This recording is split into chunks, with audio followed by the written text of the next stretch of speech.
Hollywood star hero, Janasena అధ్యక్షులు మరియు ఆంధ్రప్రదేశ్ ఉప ముఖ్యమంత్రి పవన్ కళ్యాణ్ గారు ఒకే ఒక్క సభతో ఆంధ్రప్రదేశే కాదు, దేశ ప్రజల దృష్టినే ఆకర్షించిన విషయం మనకందరికీ తెలిసిందే.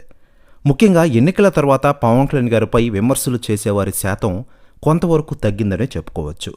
ఎన్నికల్లో 100% సక్సెస్ రేటు సాధించడంతో అప్పటి వరకు విమర్శలు ఎదుర్కొన్న పవన్పై ప్రశంసల వర్షం కురిపించిన విషయం మనకందరికీ తెలిసిందే.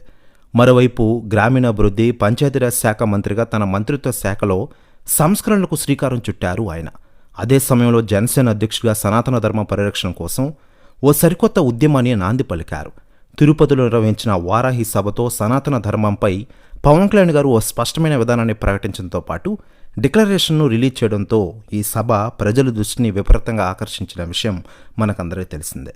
మరోవైపు పవన్ కళ్యాణ్ గారి గురించి చాలామంది రాజకీయ నాయకులు స్పందిస్తూ ఉండగా మాజీ మంత్రి ఆర్కే రాజు గారు స్పందించారట.